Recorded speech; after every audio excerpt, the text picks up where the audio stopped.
ব্রাজিলের ওয়ান্ডার বয় কিট 18 বছর বয়সী দুঃসাহসিক এন্ড্রিক একবার বলেছিলেন তিনি ইউরোপে এসেছেন মেসির সব রেকর্ড ভেঙে দিয়ে ফুটবলের মহারাজা হতে, যে কারণে তাকে নিয়ে নিন্দুকরা বলেছেন নানা কটু কথা। এবার সেই ব্রাজিলিয়ান নিন্দুকদের মুখে কুলুপ এঁটে দিয়ে জোড়া গোল করে বনে গেলেন রিয়াল মাদ্রিদের জয় নায়ক। আগামীতে মেসির সব রেকর্ড ভেঙে দিতে তিনি প্রস্তুত হচ্ছেন, সেটাই যেন প্রমাণ করলেন তিনি। রিয়াল মাদ্রিদের জয় নায়ক সেলেসাও তারকা এন্ড্রিকের জোড়া গোল নিয়ে বিস্তারিত রিপোর্টে। 2 দিন আগে এল ক্লাসিকোতে বড় হারে বিষণ্ণ সান্তিয়াগো বার্নাবিউর আকাশ। সে দাগ না শুকাতে আরও একবার মেঘ ঘনিয়ে এসেছে মাদ্রিদ শহরের সাদা অংশে। অপেক্ষাকৃত দুর্বল সেল্টা ফিগোর বিপক্ষে কোপা দেল রে শেষ 8-এ ক্রমে ম্যাচ গড়িয়ে চলছে ট্রাইবেকার শুটআউটের দিকে। অতিরিক্ত 30 মিনিটের 18 মিনিট শেষ, তবুও বদলায়নি ম্যাচের ভাগ্য। ঠিক তখন মাদ্রিদিস্তাদের ত্রাতা হয়ে আসলেন, ম্যাচের ভাগ্য লেখার দায়িত্ব কাঁধে নিলেন ব্রাজিলের ওয়ান্ডার বয় কিট দুঃসাহসিক এন্ড্রিক, যার শটে মিশে যায় সৃজনশীলতার ঝংকার। তেমনই এক ঝংকার দেখালেন ম্যাচের 108তম মিনিটে। আর্দা গুলার ছোট্ট একটা পাস দিলেন সাম্বা তারকার পায়ে, সেখান থেকে কোমরের অবিশ্বাস্য মোচড়ে ঘুরে গিয়ে বাপায়ের জোরালো শুট বল খুঁজে নিল জাল। এরপর জার্সি খুলে বুনো উল্লাসে মেতে উঠে সিংহের ন্যায় ছুটলেন এস্তাদিও সান্তিয়াগো বার্নাবিউর গ্যালারির উদ্দেশ্যে।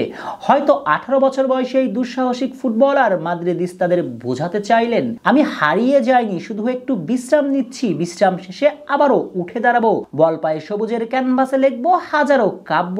আমরা ব্রাজিলিয়ানরা যে কখনো কারো কাছে মাথা নোয়াই না। শেষ ট্রান্সফার উইন্ডোতে পালমেইরাস থেকে এন্ড্রিক নামের বিস্ময়কর এই প্রতিভাকে দলে ভিড়িয়েছিল ইউরোপ ক্লাব ফুটবলের রাজকীয় রিয়াল মাদ্রিদ। আর ইউরোপে পা রেখেই বলেছিলেন, আমি লিওনেল মেসির সব রেকর্ড ভেঙে ফেলতে চাই, হতে চাই ফুটবলের মহারাজ। সে স্বপ্নের পথে শুরুটাও ছিল দুর্দান্ত। লা লিগার অভিষেকে পেয়েছিলেন গোল, চ্যাম্পিয়ন্স লিগের অভিষেকেও গোল দিয়ে শুরু করেছিলেন এই তারকা। মেসিকে সরিয়ে রাজ সিংহাসনের দখল নেবেন সে স্বপ্নের পথে ঠিকঠাক ভাবেই ছিলেন, কিন্তু হঠাৎ মাঝপথে খেই হারান, জায়গা হারান মাদ্রিদ একাদশে, যেটা খুব স্বাভাবিক ঘটনাই বটে, কারণ এন্ড্রিকের জন্য তো এটা প্রস্তুতি মৌসুম। কিন্তু এইটা আর এন্ড্রিক নিন্দুকদের কে বোঝাবে?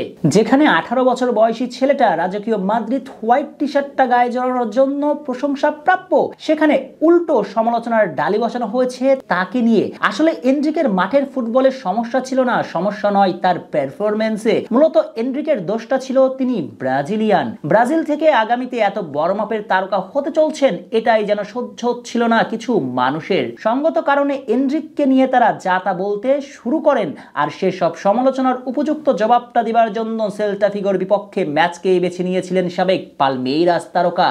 অথচ এই দিন শুরুর একাদশে জায়গা পাননি, মাঠে এসেছিলেন 78তম মিনিটে, আর মাঠে এসে বিপদের মুহূর্তে লিখলেন বাক বদলের গল্প। 108তম মিনিটে এই তারকার গোলেই যে গতিপথ বদলে যায় ম্যাচের। 2-2 ড্র থাকা ম্যাচে 5-2 জয় তুলে নেয় কার্লো আনচেলত্তির ছেলেরা। মাদ্রিদের পঞ্চম গোলটিও এসেছিল ওই এন্ড্রিকের পা থেকে, সেটাও এক অবিশ্বাস্য ব্যাক হিলে। অর্থাৎ ম্যাচের জোড়া গোল করে রিয়াল মাদ্রিদের জয়ের নায়ক আগামীর ফুটবলের মহাতারকা প্লে খ্যাত এন্ড্রিক।